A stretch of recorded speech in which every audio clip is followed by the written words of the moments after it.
Hi, my name is Emily, and Pastor Joel challenged us to fast and pray for an end to the pandemic back in January.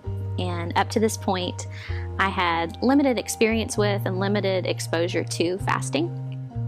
And my husband committed to do it. I was not excited about it. I felt pretty convicted about that.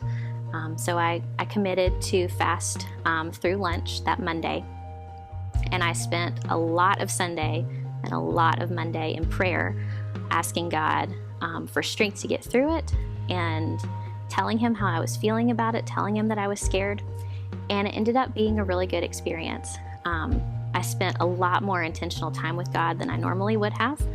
And I felt closer to God and closer to my husband because I knew he was doing it with me. So fast forward a week later, I am packing Drew's lunch, and he comes up to me and says, no, you don't need to do that.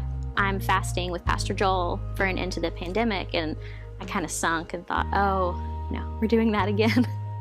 So I think looking back on it, what I should have done is said, okay, let me take Monday and really prepare my heart and then fast with you guys through this on Tuesday. But instead, I said, okay, I'm going to check this box, and kind of hurried through my Monday. I ate a really small breakfast, and by about noon, I was hangry. And I was on a work call, and my stomach was making whale sounds, and it was just not a good experience. I did not spend intentional time telling God how I was feeling, asking him for strength to get through it, and it just wasn't good. So I would encourage you, if you're going to step into something like this, something new, to tell God how you're feeling. Spend intentional time with him. In this Lenten season, I committed to give up using TV as a filler noise. I work from home. It's just me and my dog, so it's quiet. And sometimes when I'm not actively working, I'll use the TV to kind of just fill the void and make it feel like I'm not there alone.